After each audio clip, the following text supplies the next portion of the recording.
So how does a rough day at the office lead to less trash in Nigeria, better drinking water in India, and healthier pancakes right here in Charlottesville, Virginia? Well, I used to run a financial technology company here in town, and I was sitting at my desk one day. It was less than 17 hours until I'd be hopping on a flight to Alaska. This was for a 2-week family vacation. It would be the last chance we'd be able to all be together because my kids were going to be scattering off to college. I was on the phone with my customers up on Wall Street, just reassuring them that the big project we were working on would come in on time in 60 days. All of a sudden, my lead programmer comes in, Jack. Now, Jack was probably one of the most gifted programmers I ever worked with, just totally brilliant, except he had one little problem. He had absolutely no filter on what he would say. Anything on his mind would come out of his mouth, and most of the time it was pretty scary. When I would call, meetings in the office, people would say, "Is Jack going to be there?" They were worried. In fact, I'm pretty sure that Jack might have wrote some of those early speeches you heard from Donald Trump. So I asked Jack, what can I do for you? And Jack said he wanted to quit. Well, I've been in business for 35 years and have worked with hundreds of programmers, and I can tell you that when a programmer says they want to quit, what they really mean, is that they want more pay, more vacation time, bigger office, new computer, maybe different coffee in the break room. So I was ready to go down my whole list with Jack, and I said, "Jack, what can we do to keep you here at least through the end of this big project?" And Jack says, "I just can't work here anymore. You're all about making money. You're all about making money for your investors, you're about making money for your employees, you're about making money for your customers, and you're about making money for you, and I just can't do it anymore. I'm gone."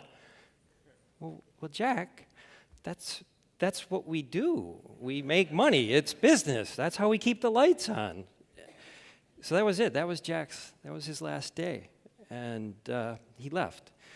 Luckily, we had a plan B for that big project, and we were able to make it on that trip up to Alaska. So fast forward, I get a call from MIT, the Massachusetts Institute of Technology. It's this little engineering school up in the Boston area. You might have heard of it. And usually when they call me, they're asking for money. And believe me, over the years, I've written them some pretty big checks. But this time, they weren't asking for money. They were asking for something a little different. They wanted me to be on an advisory board for this group called the MIT Ideas Global Challenge. So I asked, what do they do? Oh, they send engineering students all over the world to solve problems in healthcare and education and energy, in housing and agriculture, and they do it all for free. And I'm like, I didn't get how you actually could get engineering talent for free. In fact, I knew that these engineering students, if they went away on a summer internship, can make $20,000 or more. But they were doing this for free? It was totally a nonprofit situation. I just didn't get it. So I said to the woman, I said, "Are you sure you want me on this advisory board? My whole career has been about making money. That's all I know how to do." And she said, "That's exactly why we want you on this advisory board." So maybe it takes more than money to solve these big global problems. We've been sending cash to the four corners of the earth for generations, and these problems persist. Maybe it really takes our skills, talents, and abilities, our time, to solve these problems. So let me tell you about the MIT Ideas Global Challenge. What we're about is we're about empowering innovators to change the world. It's on an annual program cycle that starts in the fall with what are called generator dinners. And this is where these, up to about 1,000 students will get together in a series of these, and they'll start to brainstorm problems, talk about possible solutions. They form teams, and they network, and they put together preliminary proposals, which they then take to mentors, that the mentors help them make those proposals even better. All comes down to a bake-off in April, where they present, usually it's about 80 projects get presented, and we bring in judges from around the world to review the projects, and they recommend 10 projects. to get funded for that year. So in the 15-year lifespan of this program, 128 projects have happened, and they've gone to 44 countries, plus the United States. Of those 128 projects, 50% are still operating to this day. So these aren't short-term things. Half of them are still out there doing good. Those 128 projects, total cost, $750,000. Sounds like a lot of money, right? That comes out to $6,000 per project if you do the math. That's it's barely enough to do some travel and some out-of-pocket expenses. But you will be amazed to see what these students can do with a little bit of money and a lot of creativity. I'm going to show you a few projects. First of all, let's look at WeCyclers. WeCyclers operates out of Lagos, Nigeria, where trash is a big problem. It's everywhere. And the garbage dumps, people work night and day in those garbage dumps, gathering up little bits and pieces of things that they try to sell. It's a dangerous and dirty place to work. So what WeCyclers did is they put together these bicycles with these 3 compartments, one for paper, one for plastic, one for metal. And they ride through the communities picking up recyclable material. And the people who donate that recyclable material, they get vouchers that they can redeem at a later date. So who could know better about the trash situation in Nigeria than that lady on the left there? She grew up in Lagos, Nigeria, and she went to college at MIT. She wanders into one of these generator dinners, starts talking to people about the problems. They come up with solutions. They form a team. They do a proposal. Bam, WeCyclers happens. And what have they accomplished? They've cleaned up the streets. They've collected more recyclable material than ever. Those people that were working in the dumps, they've given them good jobs driving these bicycles. The people have more of a recycling mentality now. And how about these great T-shirts? Next, S-Mart.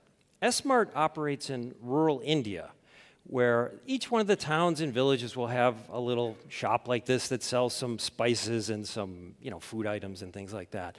But this young lady on the right, also an engineer, was traveling through India, and she noticed that something was missing in these shops, something that could make people's lives a lot better. These high-tech, low-cost items, things like solar cell phone chargers, water purifiers, more efficient cook stoves, they just weren't available. People would have to travel hundreds of miles to get those items, and for most people, that travel wasn't possible.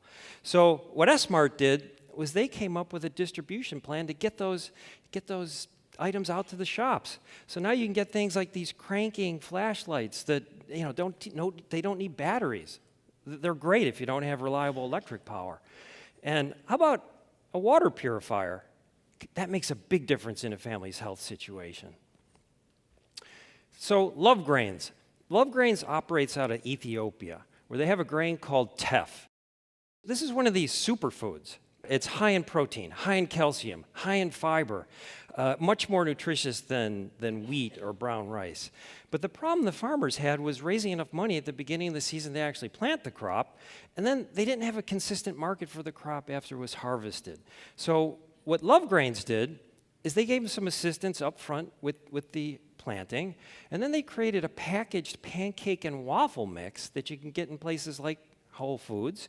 And so what these two students did was they leveraged their passion for healthy eating to help these Ethiopian farmers. And as you all know, when you go to the Whole Foods, we love to shop there, but those prices are a little high. And so what happened was they were able to get those farmers more margin, more cash than ever for their crop. So they had more than enough money to plant in the following season. And that extra bit of cash sloshing around in those towns and villages, it raised the whole economic environment there. So now I'm going to introduce you to John Lewandowski. He's going to tell you about his MIT Ideas project, the Disease Diagnostics Group. What if I told you I could save 1 million lives every year with just refrigerator magnets and a laser pointer? I'm John. I'm a mechanical engineering student at MIT, so I'm used to looking at stuff like this and not like this.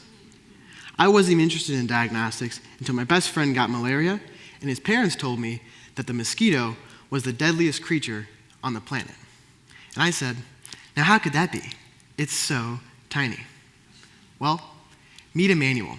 Emmanuel is 5 years old, lives in Tanzania, in a village of about 1,000 people.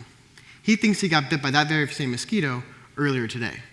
So him and his whole family travel 2 miles to the nearest clinic to get his blood looked at under a microscope. And well, can you spot the parasite? Unfortunately, neither could the clinician. In fact, Emmanuel had a low-level, early-stage infection, so he didn't get treatment, walked 2 miles back to his home, kept getting bit by mosquitoes, and ultimately died later that week. And that's a huge problem, obviously, and so I had to do something about this. Well, it turns out the malaria parasite starts eating the red blood cell and actually poops out magnetic crystals. You can't make this stuff up. And what's interesting is that these magnetic crystals have unique optical properties. And so as engineers, that's music to our ears. For instance, when we put magnets next to them, they start to look like this. And based on the amount of light that gets through the sample, we can determine not only if you have an infection, but how large that infection actually is. That allows us to create a reusable device that's portable enough to be taken out to the village to these patients rather than having them come to the clinic. And it's paired with a very simple, low-cost consumable. And overall, the patient workflow is so simple. You take a drop of blood, put it in the cuvette, and 10 to 15 seconds later, you get a result. But the innovation isn't really what I want to focus on today. It's how I got to this stage with so little funding.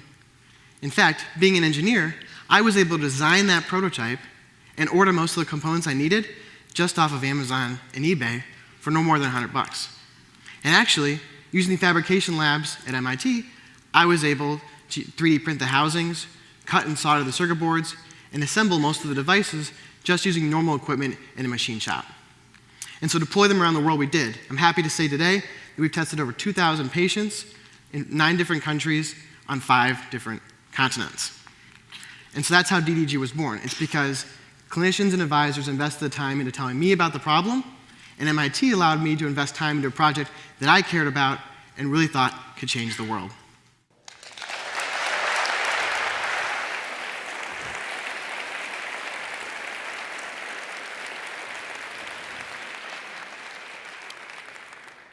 So MIT does not have the exclusive license to change the world.